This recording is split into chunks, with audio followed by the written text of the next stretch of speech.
Easy physics বই থেকে Sylhet board 2024-এর প্রশ্নটির সমাধান করব। যারা ইজি ফিজিক্স বইটি সংগ্রহ করনি অবশ্যই দ্রুত সংগ্রহ করে নেবে, তোমাদের জন্য খুবই গুরুত্বপূর্ণ একটা বই। তো আমরা যদি একটু প্রশ্নটা খেয়াল করি, প্রশ্নে আমাদের প্রথমে বলা হয়েছে সুষম ত্বরণ কাকে বলে। সুষম ত্বরণ হচ্ছে সময়ের সাথে যদি বেগ বৃদ্ধির হার একই হয়, অর্থাৎ প্রতি সেকেন্ডে যদি একই পরিমাণ বেগ বৃদ্ধি পায় তখন তাকে সুষম ত্বরণ বলবো।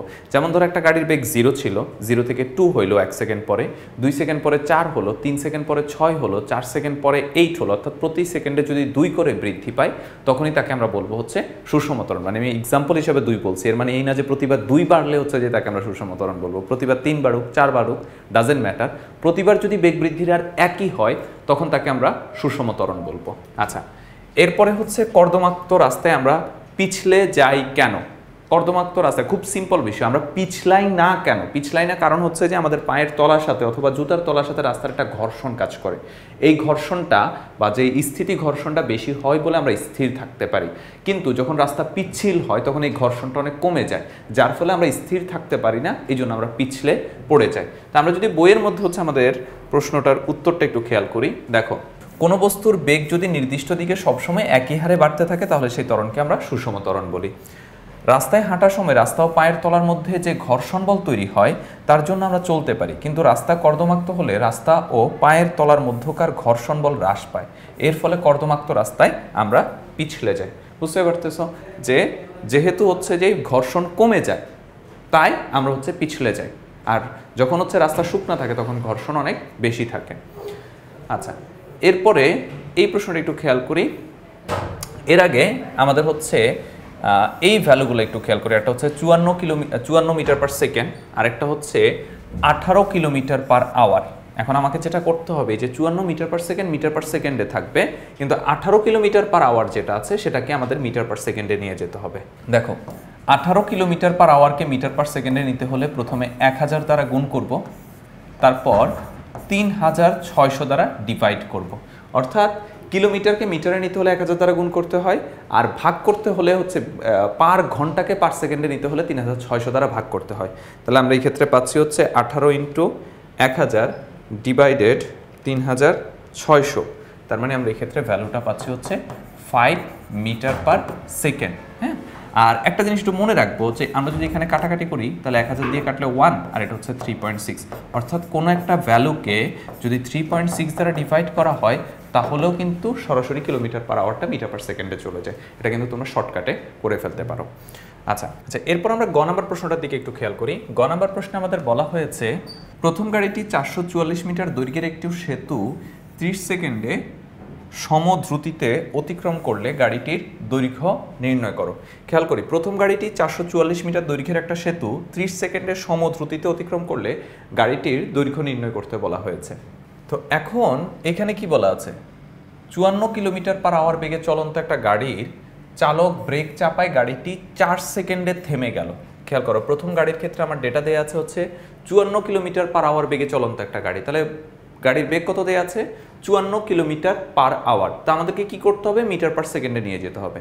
কিলোমিটার পার আওয়ারকে মিটার পার সেকেন্ডে কিভাবে নিতে হয়, 1000 দ্বারা গুণ করতে হয়, 3600 দ্বারা ভাগ করতে হয়।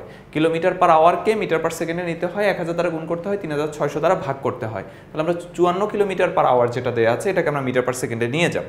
এই যে 54 ইন্টু হচ্ছে 1000 ডিভাইডেড হবে 3600, তাহলে এক্ষেত্রে আমরা ক্যালকুলেশন করে পাচ্ছি 15 মিটার পার সেকেন্ড। তো এখন আমাদেরকে কি বলেছে দেখো তো, গাড়িটি 444 মিটার দৈর্ঘ্যের একটা সেতু 30 সেকেন্ডে সমদ্রুতিতে অতিক্রম করে। কিভাবে অতিক্রম করে? সমদ্রুতিতে। কত সমদ্রুতিতে? 15 মিটার পার সেকেন্ড, যেটা আমরা মাত্র বের করলাম। এই যে কিলোমিটার পার আওয়ারকে মিটার পার সেকেন্ডে নিয়েছি, 15 metre per second, 15 metre per second, ঠিক আছে। তো এইখানে হচ্ছে আমাদের 15 মিটার পার সেকেন্ড বেগে 30 সেকেন্ড হচ্ছে সেতুটা অতিক্রম করে। সেতুর দৈর্ঘ্য দেওয়া আছে 444 মিটার। তা আমরা দেখবো এই 30 সেকেন্ডে গাড়িটা কতটুকু দূরত্ব অতিক্রম করে, 30 সেকেন্ডে গাড়িটা কতটুকু দূরত্ব অতিক্রম করে। তো যেহেতু সমদ্রুতি হলে সূত্র কি, এস সমান হচ্ছে ভিটি। ভি এর মান কত পেয়েছি 15, আর টি এর মান কত 30 সেকেন্ডে। তাহলে আমরা কত পাচ্ছি 15 ইন্টু 30, 450 মিটার, 450 মিটার। আর সেতুর দৈর্ঘ্য কত বলা আছে, সেতুর দৈর্ঘ্য হচ্ছে 444 মিটার। তাহলে গাড়ির দৈর্ঘ্য কত,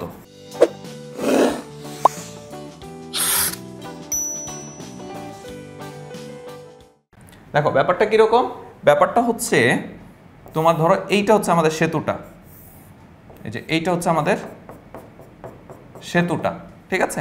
তো গাড়িটা ধরো এখান থেকে চলা শুরু করছে, এই যে এখান থেকে চলা শুরু করছে। তো গাড়িটা এই যে 30 সেকেন্ডে সেতুটা অতিক্রম করা মানে কি, গাড়িটা এরকম পজিশনে এসে পৌঁছাইছে, গাড়িটা এরকম পজিশনে এসে পৌঁছাইছে। তাহলে আমরা যদি এইটুকু হিসাব করি, এটা আমরা পাচ্ছি কত, 450 মিটার। কিন্তু সেতু কতটুকু, এতটুকু। সেতুর দৈর্ঘ্য আমাকে কত বলে দিয়েছে, 444। তার মানে এই যে দূরত্বটা, এই দূরত্বটা থেকে আমি যদি সেতুর দৈর্ঘ্যটা বাদ দিয়ে দিই, 450 থেকে যদি আমি সেতুর দৈর্ঘ্যটা বাদ দিয়ে দিই, তাহলে আমি কি থাকতেছে, শুধুমাত্র গাড়ির দৈর্ঘ্যটাই থাকতেছে।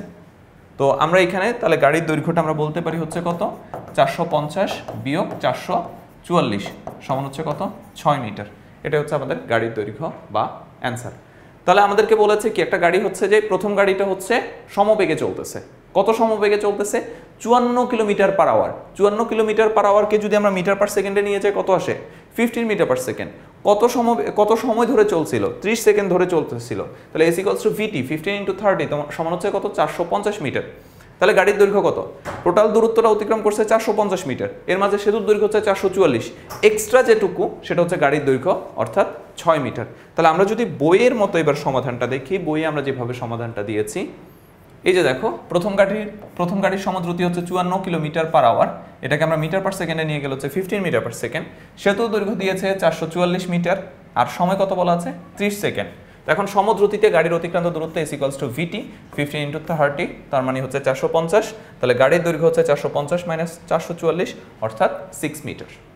ঘ নম্বর প্রশ্নের দিকে একটু খেয়াল করে দেখো, ব্রেক চাপার পর কোন গাড়িটি বেশি দূরত্ব অতিক্রম করে। প্রথম হচ্ছে 54 কিলোমিটার পার আওয়ার বেগে চলন্ত গাড়িটি, এটা হচ্ছে 4 সেকেন্ড পরে থেমে গেছে, এটা হচ্ছে 4 সেকেন্ড পরে থেমে গেছে। তাহলে আমরা প্রথমে এর ক্ষেত্রে অতিক্রান্ত দূরত্বটা বের করে ফেলি। প্রথম গাড়ির ক্ষেত্রে অতিক্রান্ত দূরত্ব S1 সমান you plus V by 2 whole into T. U হচ্ছে কত, 15। কোত্থেকে 15, এই যে 54 কিলোমিটার পার আওয়ার ছিল সেটাকে আমি মিটার পার সেকেন্ডে নিয়ে গেছি 15, তাহলে ইউ হচ্ছে 15। আর ভি কি, থেমে গেছে, তার মানে 0। আর কত সময় থেমে গেছিল, প্রথম গাড়ি 4 সেকেন্ডে থেমে গেছে, 4 সেকেন্ডে থেমে গেছে। তাহলে এই ক্ষেত্রে আমরা ক্যালকুলেশন করলে কত পাচ্ছি, 2, তাহলে হচ্ছে 30 মিটার। তাহলে প্রথম গাড়ির অতিক্রান্ত দূরত্বটা হচ্ছে 30 মিটার। এবার হচ্ছে দ্বিতীয় গাড়ি, সেম সূত্র, S2 সমান you plus V by 2 whole into t. দেখো এখানে কিউটিটা দেওয়া আছে। আবার 18 কিলোমিটার পার আওয়ার বেগে চলন্ত অপর একটি গাড়ির চালক ধীরে ধীরে ব্রেক চাপায় গাড়িটি 8 সেকেন্ডে থেমে গেল। তাহলে এখানে হচ্ছে কত, 18 kilometre per hour. 18 kilometre per আওয়ারকে মিটার পার সেকেন্ডে নিতে হয়। তোমাদেরকে শর্টকাট শিখিয়েছি কিভাবে নিতে হয়, সরাসরি 3.6 দ্বারা ডিভাইড করে দিবা। তাহলে এখানে 3.6 দ্বারা ডিভাইড করলে হচ্ছে 5 মিটার পার সেকেন্ড। তাহলে 5 মিটার পার সেকেন্ড বেগে চলন্ত গাড়িটা 8 সেকেন্ড পরে থেমে গেছে। 5 মিটার পার সেকেন্ড বেগে চলন্ত গাড়িটা 8 সেকেন্ড পরে থেমে গেছে। অতিক্রান্ত দূরত্বটা কি হবে দেখো, ইউ হচ্ছে 5, ভি হচ্ছে 0, 2 ইন্টু হচ্ছে 8। তাহলে S2টা কত, 5 ইন্টু 8 ডিভাইডেড হচ্ছে 2, তাহলে হচ্ছে আমরা পাচ্ছি কত, 20 মিটার। তাহলে একটার ক্ষেত্রে হচ্ছে 30 মিটার, একটার ক্ষেত্রে হচ্ছে 20 মিটার, একটার ক্ষেত্রে হচ্ছে 30 মিটার, একটার ক্ষেত্রে হচ্ছে 20 মিটার। আমাদেরকে বলেছে ব্রেক চাপার পর কোন গাড়ি বেশি দূরত্ব অতিক্রম করবে। প্রথমটা হচ্ছে কতটুকু দূরত্ব অতিক্রম করতেছে, 30 মিটার দূরত্ব অতিক্রম করেছে। আর দ্বিতীয়টা কতটুকু দূরত্ব অতিক্রম করছে, 20 মিটার দূরত্ব অতিক্রম করছে। That's means obviously S1 is greater than S2, অর্থাৎ প্রথম গাড়ির যে অতিক্রান্ত দূরত্ব সেটা দ্বিতীয় গাড়ির অতিক্রান্ত দূরত্ব থেকে বেশি। তাহলে এটাই ছিল আমাদের সৃজনশীল প্রশ্নটার সমাধান। তাহলে আমাদের প্রথম প্রশ্ন ছিল সুষম ত্বরণ কাকে বলে, বেগ বৃদ্ধির হার একই হলে তাকে আমরা সুষম ত্বরণ বলি। সেকেন্ড হচ্ছে কর্দমাক্ত রাস্তায় আমরা পিছলে যাই কেন, কর্দমাক্ত রাস্তায় ঘর্ষণের পরিমাণ কমে যায় বলে পিছলে যায়। এরপরে হচ্ছে সেতুর দৈর্ঘ্য কত এবং হচ্ছে কোন গাড়িটা বেশি দূরত্ব অতিক্রম করে। তাহলে আমরা 4টা প্রশ্ন তোমাদেরকে সমাধান করে দেখিয়েছি। আশা করি তোমরা বুঝতে পেরেছো।